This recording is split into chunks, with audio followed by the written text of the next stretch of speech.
செம்ம சாஃப்டான ஒரு சப்பாத்திக்கு ஸ்மூத்தான ஒரு கிரேவி இருந்தால் செம்ம சூப்பராக இருக்கும். அந்த மாதிரி ஒரு சன்னா கிரேவி தான் இன்றைக்கி நம்ம செய்ய போகிறோம்.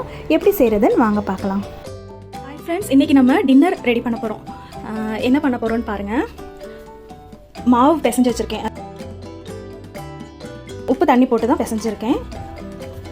ஸோ இது கொஞ்சம் நேரம் ஊறட்டும். அதுக்குள்ளே நம்ம இதுக்கு சைட் டிஷ் ரெடி பண்ணிக்கலாம். சைட் டிஷ்க்கு என்ன பண்ணியிருக்கேன்னு பார்த்தீங்கன்னா, கொண்டக்கடலை காலையிலே ஊற போட்டு வேக வச்சு எடுத்து வச்சுருக்கேன். இப்போ இதை வச்சு தான் நம்ம இப்போ மசாலா பண்ண போகிறோம் சப்பாத்திக்கு. ரொம்ப சிம்பிளாக பண்ணிடலாம். இந்த மாதிரிலாம் செஞ்சு கொடுத்தா எல்லாருக்குமே ரொம்ப பிடிக்கும். ஸோ அதை தான் இன்றைக்கி பண்ண போகிறோம். அதுக்காக பார்த்தீங்கன்னா வெங்காயம் கட் பண்ணி வச்சுருக்கேன்.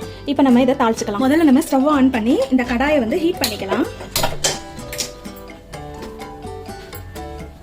கடாய் சூடாகும் போதே கொஞ்சமாக எண்ணெய் சேர்த்துக்கலாம். ரொம்ப கொஞ்சமாக, ஒரு 2 டேபிள் ஸ்பூன் தான் இருக்கும்.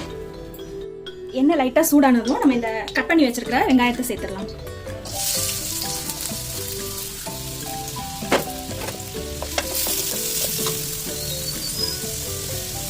அது கூடவே ஒரு 2 பச்சை மிளகா 2ஆ உடைச்சு சேர்த்துக்கிட்டேன். இந்த வெங்காயம் நல்லா வதங்கட்டும்.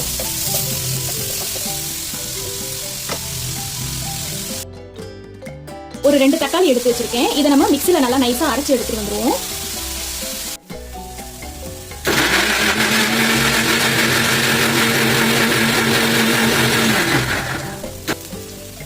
தக்காளியை மிக்சியில் அரைச்சாச்சு. இப்போ வெங்காயம் ஓரளவுக்கு வதங்கி வந்துருச்சு பாருங்க. வதங்கிருச்சு நல்லா.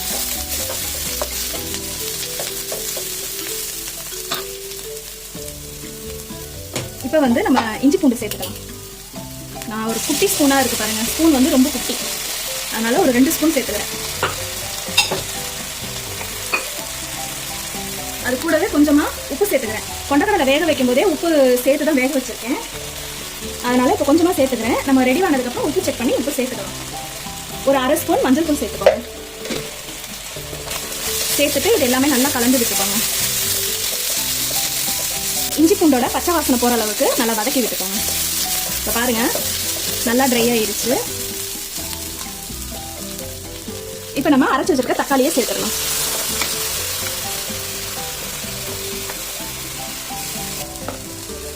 தக்காளி சேர்த்துட்டு ஒரு 2 ஸ்பூன் அளவுக்கு குழம்பு மிளகாய் தூள் சேர்த்துக்கோங்க. நான் குட்டி ஸ்பூனாக வச்சிருக்கிறதுனால ஒரு 3 ஸ்பூன் சேர்த்துக்கிறேன்.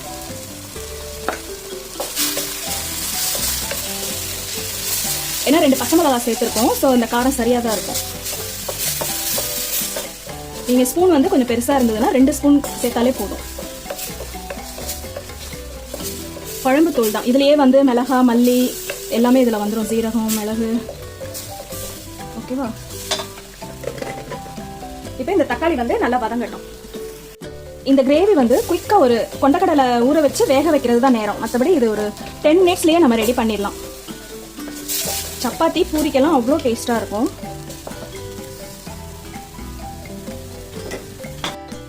தக்காளி நல்லா வதங்கிருச்சு பாருங்க.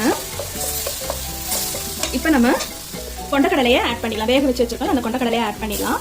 நான் கொண்டக்கடலை கொஞ்சமாக எடுத்து வேற வச்சுருக்கேன் தனியாக. இதை நம்ம மிக்ஸி ஜாரில் சேர்த்து அரைச்சிக்கலாம். இப்போ மீதி இருக்கிற கொண்டக்கடலையை இதில் ஆட் பண்ணிடலாம்.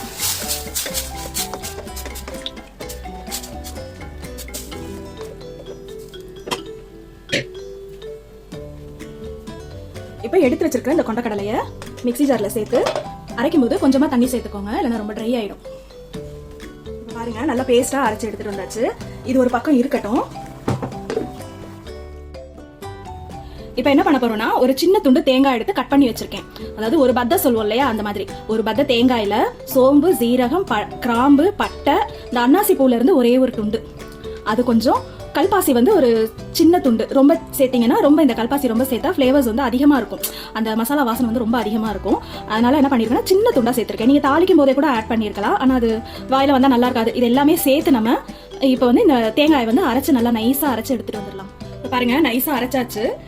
இப்போ நம்ம என்ன பண்ண போறோம்னா, இதை இந்த கொண்டக்கடலையோட ஆட் பண்ணிடலாம். ஹைல வச்சுக்கிறேன். ஹைல வச்சுட்டு இந்த கொண்டக்கடலை நல்லா மசாலாவோட சேர்ந்து நல்லா கொதிச்சுக்கிட்டு இருக்கு. இப்போ நம்ம முதல்ல அரைச்ச தேங்காயை சேர்த்துக்கலாம். தேங்காய் பேஸ்ட் இருக்கு இல்லையா, அதை முதல்ல சேர்த்துக்கலாம்.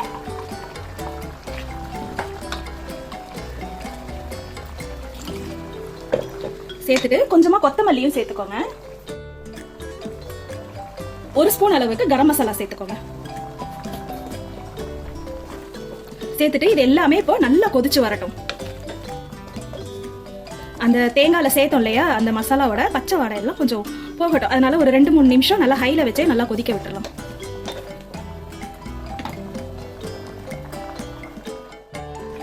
இப்போ நல்லா கொதிச்சிருச்சு பாருங்க.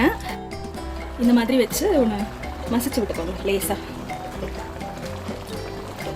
இந்த மாதிரியும் மசிச்சும் விட்டுக்கலாம், இல்லைன்னா நம்ம அரைச்சி வச்சிருக்கோம் இல்லையா அதை வந்து ஆட் பண்ணிக்கலாம். இப்போ நல்லா கொதிச்சிருச்சு பாருங்க.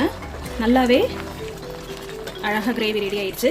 இப்போ இது இன்னும் கொஞ்சம் திக்னஸ் கொடுக்கறதுக்காக நம்ம அரைச்சி வச்சிருக்கிற கொண்டக்கடலையை இதில் சேர்த்துடலாம்.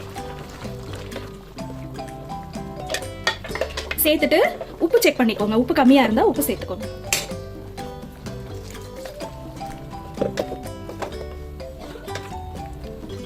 இது லேசா கம்மியா இருக்கு, அதனால கொஞ்சமா மட்டும் உப்பு சேர்த்துக்கிறேன். சேர்த்துட்டு ஒரு கொஞ்ச நேரம், ஒரு 2 கொதி வந்தா போதும், நம்ம ஆஃப் பண்ணிட வேண்டியதுதான்.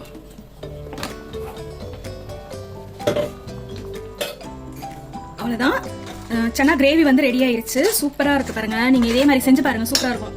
இப்போ வந்து ஃபைனலாக இன்னும் கொஞ்சம் கொத்தமல்லி தூவி இறக்கிற வேண்டியதுதான். சூப்பரான சன்னா கிரேவி ரெடி. நீங்களும் இந்த மாதிரி செஞ்சு சாப்பிட்டு பாருங்க. பூரி சப்பாத்திக்கு செம்ம காம்பினேஷனாக இருக்கும். இது வந்து நைட்டில் சாப்பிட்டோம்னா கொஞ்சம் ஹெவியாக இருக்கும். அதனால என்ன பண்ணணும்னா நைட்டில் வந்து கொஞ்சம் சீக்கிரமாகவே செஞ்சு ஒரு 7:30 மணிக்குள்ளேயே சாப்பிடுங்க. செஞ்சு வச்சிருந்த கோதுமை மாவுல இருந்து சப்பாத்தியை இந்த மாதிரி தேய்ச்சி எடுத்திருக்கேன் பாருங்க. இந்த ட்ரையாங்கல்ல தேய்ச்சி எடுப்போம்ல அந்த மாதிரி எடுத்துக்கிட்டு இப்போ சப்பாத்தி போட்டு எடுத்துக்கலாம்.